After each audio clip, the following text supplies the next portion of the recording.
Ребята, всем добрый день, с вами Влад. К нам подъехало новое событие, дьявольская стратегия. Также у нас обновление в игре, добавились модули для колоссов. Модули я буду рассматривать в следующем видео. Также нам добавился новый комплект стрелка, он адмирал. Итак, по традиции я рассмотрю стрелка. Сейчас найдем его, нашего нового стрелка. Это адмирал. Итак, сразу же будем смотреть 6 на 6. Смотрим, из чего он собирается. Это у нас дробовик. И собирается он в арене. Это в бункере. То есть смешанный, я как понимаю, комплект, который не так сложно будет собрать, кроме вот этой части. Хотя она голубая, и ее выбить будет не так уж и сложно. Хотя я тут уже, как я понимаю, набил на арене частей для ядра в арке. Итак, по дизайну прикольный стандартный дизайн, ничего сверхъестественного. Смотрим, что нам дает 6 на 6. С 60% шансом атака адмирала накладывает паралич на цель. Атаки длительностью 2 секунды. Неплохо. В это время цель атаки не может двигаться и получает на 35% больше урона. Отличный дебаф. Также адмирал получает щит, размером которого равен нанесенному атакой урону. Хорошо. Щит существует не больше 2 секунд, и каждую секунду адмирал делает дополнительный выстрел случайного бойца противника. То есть пока висит щит, он делает дополнительные выстрелы. То есть это 2 выстрела на протяжении щита, если его не снимут. Выстрел наносит 120% урона. И опять же, как и просто с шансом атаки наверху, и тут тоже 60% шанс, что при атаке адмирал совершит дополнительный выстрел в случайного бойца противника. То есть это кроме одного бойца будет страдать и другой. Неплохо. В течение всего боя урон адмирала увеличен на 70%. Отлично. Также каждую секунду урон адмирала увеличивается на 5% до конца боя. Неплохо. Максимальное увеличение урона равно 50%. То есть каждую секунду увеличивается. То есть первые 10 секунд, считайте, он увеличивает свой урон. Плюс, если учесть то, что начинается бой там на 3-4 секунде, то плюс 20% урона у него сразу же дополнительного к 70%. Неплохо. Дополнительный выстрел адмирала наносит дополнительно 100 тысяч физического урона по бойцам противника с эффектом паралича. Отлично. С 60% шансом при выстреле адмирал восстановит здоровье себе и всем союзным бойцам в большом радиусе вокруг него в размере 120% от показателя урона адмирала. Ну, неплохо.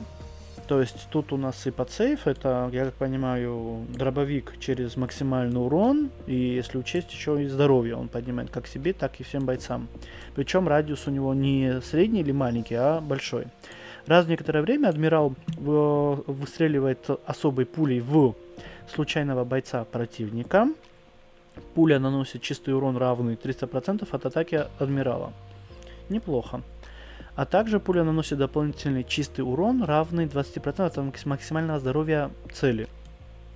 Хороший ультимейт. То есть очень много урона наносит, то есть 300% от атаки адмирала, плюс 20% от максимального запаса здоровья цели. Это можно сказать то, что как убивашка будет работать. Что могу сказать по этому комплекту? Интересно, надо протестировать, насколько выживаемость у него будет. Хотя, если учесть то, что он собирается из простой брони стрелка, выживаемость у него будет минимальная. Возможно, он не приживется в данной мете. Хорошо, насчет комплекта это все. Перейдем к нашему событию. Это дьявольская стратегия. В чем состоит смысл стратегии? Мы играем, выполняем разные миссии. Это, к примеру, это арена, вокзал, бункер, туннели, оранжерея. Везде мы получаем вот такие вот красненькие жетончики. После этого мы крутим в полигоне такую рулеточку, и есть шанс, что у нас выпадает кубик. После этого кубики надо использовать на компании, точнее в компании, и выбивать вещи. Тут, как вы видите, много разных вещей, сундучки стандарта.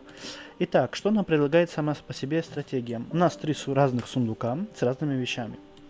У нас также есть возможность купить несколько вариаций бонус-карт. Это солдатская и офицерская. Смотрим, что дает нам солдатская. Это 3000 жетонов, 10 кубиков, прем зомби и все. И дополнительно мы можем ежедневные задания выполнять. Задания мы можем найти вот тут. Каждый раз нам каждый день они обновляются. То есть, к примеру, вот за 600 это уже дополнительно за солдатскую карту, и по 900 это уже от офицерской. Смотрим, что дает офицерская. Тут выше прем, зомби, чуть больше кубиков, также жетонов больше и 4 ежедневных задания. Также дается бонусные кубики вашему альянсу, то есть высвечивается ваша покупка, и 5 человек может взять дополнительные кубики. Смотрим, что нам предлагает офицерская карта. То есть тут у меня уже открыта солдатская, поэтому начнем с начала. Это украшение для двора, абсолютно офигительный офицерский транспорт, это Цербер. Мне он очень нравится, я буду стараться его обязательно выбить. И буду с ним, наверное, бегать очень долгий период. Также в следующем сундуке нам добавляется локация «Дикие времена». Очень прикольно, тоже опять же с лавой. У меня и так лавовая тема раскрыта тут. Также нам предлагают снова скины. То есть это гаражный хлам и сам гараж. И опять же Цербер. Вот это все, что нам дает офицерская карта. Да, дополнительно офицерская карта за прокрутки на полигоне. Каждые 20 прокруток дает золотой кубик, у которого есть такой большой плюс. Там единичка на нем не выпадает вообще. Вот. Смотрим, что нам в общей сложности предложит наш ивент. Итак, начнем, наверное, с верхней линии. То есть самое донатное мы рассмотрели. Бесплатно мы можем купить, точнее получить вещи для офицера. Это коса, обувь и вообще полная одевка, как я понимаю. Тут у нас браслет. Сладкое искушение. Раз в некоторое время накладывает контузию на случайного бойца противника. Это приоритетный химик. 3 секунды. Хорошо. И наносит ему 150 тысяч физического урона в течение 3 секунд. Ну, в красном для 11 командного центра это будет, наверное, 1200-250 примерно. Неплохой такой урон в химика влетит. В течение 3 секунд цель не может использовать никакие способности, кроме комплектных. Отлично. Это блокировка таких вещей, как может паровая граната для поджига там, или бурана, к примеру, или другие вещи, которые очень хорошо снимают негатив или бафуют отряд. Отличная вещь. Также цель способности получает на 25% больше урона в течение 3 секунд. Ну, неплохо. В общей сложности по браслету я могу сказать то, что очень жаль то, что это действует на одного бойца случайного. Жаль, что не на 2 и 3 химиков. Если бы это было бы 2-3 химика, то это был бы просто топовый браслет, наверное, я бы сказал. А так, я, наверное, в своем отряде я его не вижу, потому что у меня много разных хороших браслетов, у меня в запасе еще несколько, поэтому можно попробовать, какой-то отряд найдет применение этому браслету и сможет его хорошо использовать. Прикольный такой головной убор для офицера. Так, у нас что? Наплечники такие. Устройство. Пакт о наказании. Раз в некоторое время боец покрывает всех противников в небольшой области вокруг себя наногелем. Подъехал новый эффект. Наногель. На 3 секунды. Наногель наносит 100 тысяч физического урона. Хорошо. И снижает физическую защиту цели на 20%. Неплохо. Способность наносит на 50% больше урона целям под эффектом наногеля. Как я понимаю, с наногелем у нас есть и другие вещи. Будут последующие. Следовательно, если уже под эффектом, то вместо 100 тысяч боец получит 150 тысяч урона, а если это все будет в красном, то там вообще будет красота, я как понимаю, под 200 тысяч физического урона. Неплохо.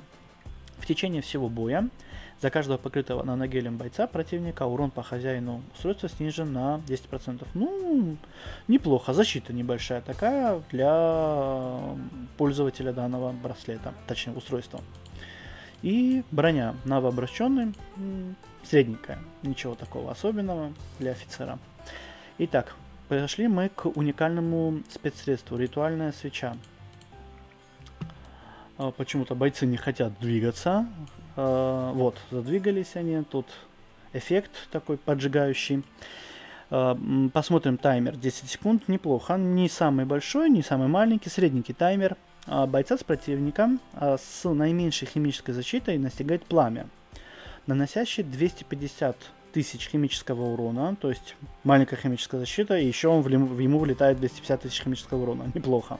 Если в течение 5 секунд после вспышки пламени цель способности умрет, случайный союзный боец реанимируется с 30% здоровья. Хорошо. Также с 60% шансом при смерти союзного бойца пламя активируется вне очереди. Интересно. Вот если у вас будут вставать, к примеру, там на арене вы играете в 3 сотки, и у вас 3 повара, к примеру, и взять вот это вот устройство, будет очень интересно, как выглядит. То есть оно будет активироваться и наносить урон чужим бойцам. Надо посмотреть, хотя для себя я на данный момент его не вижу. Это устройство у меня, отряд готов уже по устройствам, и даже, я бы сказал, места нету. Хотя для кого-то это будет очень удобно. В любом случае надо посмотреть, что дает нам прототипы для данного устройства. Я как знаю, ему добавится чистый урон, хотя в описании там в начале было магический урон. И там еще 100 или 150 тысяч, и выходит там до 400 тысяч урона может влететь в бойца. Это очень-очень много единовременно. Итак, смотрим на наши ящики пехотинца, химика и стрелка. Смотрим, что предложит нам ящик пехотинца. Это ножи для жертвоприношений. Ну, стандартно урон от оружия за 5 секунд. И смотрим главную опцию ножей. С 60% шансом при атаке боец покрывает цель наногелем на 3 секунды. Вот, что я говорил до этого.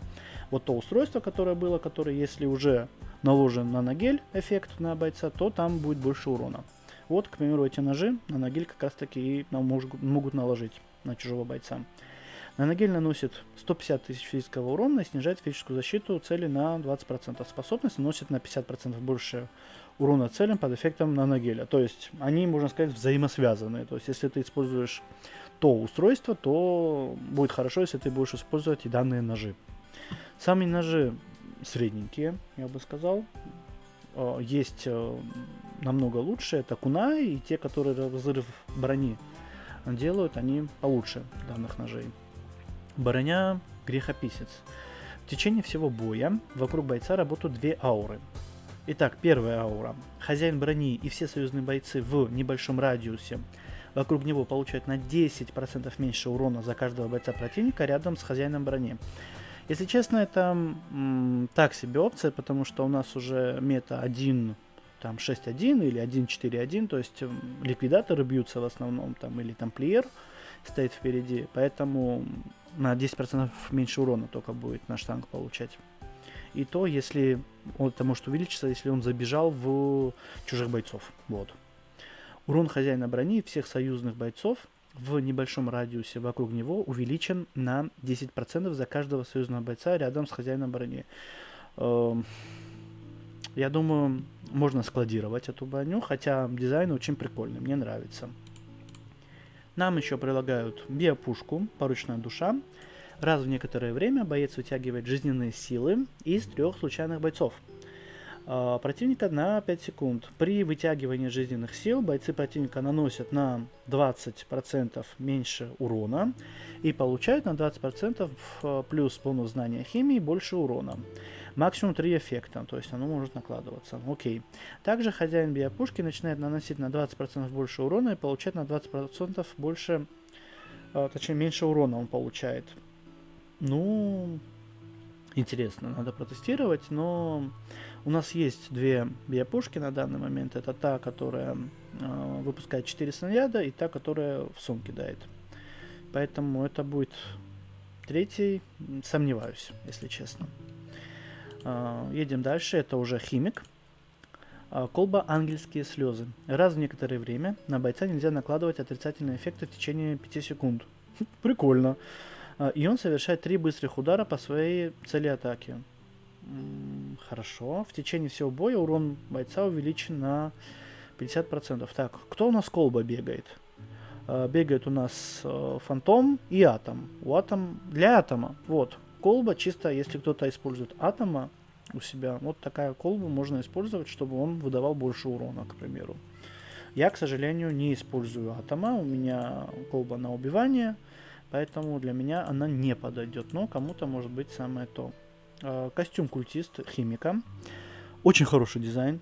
Я обязательно разберу одну броньку, чтобы сделать себе один скинчик. Раз в некоторое время при снятии брони союзного бойца эффект отменяется, и с 3 случайных бойцов противника снимается броня на 3 секунды. Это против ликвидатора, что ли, броня такая. Он обычно снимает там броню, к примеру, или разрыв брони производит ножами там. И с 3 бойцов чужих снимется броня. Интересно, хороший дебаф. Бойцы противника теряют 60% параметров защиты и не могут использовать способности брони в течение 3 секунд. Отличная штука. Также в течение всего боя с бойца нельзя снять броню. Отличное свойство. Вот последнее мне нравится очень. То, что ему нельзя снять броню, то есть классная вещь. Сама броня для 5-6 химика вполне может подойти. Зависит еще от того, какой дополнительные свойства примет броня от прототипов. Смотрим дальше. Опять у нас, я как понимаю, биопушку предлагают нам. Тут тоже. То есть нам осталось обозреть всего лишь винтовочку. Винтовка Еретик. С 60% шансом при атаке боец обезоруживает цель атаки на 2 секунды. Ух ты. Хорошо. В течение этого времени боец противника не может использовать способности оружия. То есть, опять же, те, кто использует ликвидатора и у них ножи братья Кунай, которые блокируют часть урона, то есть ликвидатор будет получать максимум урона. Отличная вещь для этого дела. Хотя винтовка, все хакерку используют. Также хозяин винтовки увеличивает свой урон, крит и физическое пробитие на 20% на 5 секунд. Что сказать, среднее. Хорошо то, что блокирует оружие, но с другой стороны урон по одной цели, не массовый. Поэтому такое себе. Не знаю, возможно с прототипом и с правильной сборкой эта винтовка сможет раскрыть себя. И последняя вещь в событии — это экипировка Истязатель. Каждый раз, когда боец получает отрицательный эффект, его максимальный запас здоровья увеличивается на 20% на 5 секунд. Максимум 5 эффектов. Тут мне интересно, 5 эффектов, если получит там стрелок, к примеру, или охотник, он к этому времени гарантированно сдохнет уже. Поэтому очень спорное средство вот это вот выживание, типа увеличение максимального запаса здоровья, конечно. Хотя для охотника он достаточно жирненький, может быть, она подойдет, эта броня, надо посмотреть, протестировать. И что даст, опять же, прототип главный для вот этой вот стрелковой брони. Также все бойцы противника в небольшом радиусе вокруг хозяина экипировка получают 75 тысяч физического урона. Это как? То есть во время того, как этот эффект... вот, способность брони срабатывает не чаще, чем раз в 0,5 секунд. То есть, в среднем, давай посчитаем, то, что это 1 секунда. и будет наносить там, не знаю, 100 тысяч урона, там на 1,5 надо перемножить примерно коэффициент в красном.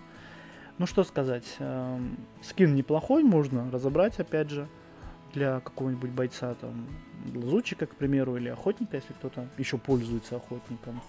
Но все зависит от того, что даст прототип. Если прототип даст хороший эффект, то возможно будет использовать эту броню. Если там будет не очень эффект, то просто можно будет отложить ее на склад. Итак, дальше нам еще предлагают ограждение, окна, флаги и стены. Данные награды вы можете получить в полигоне.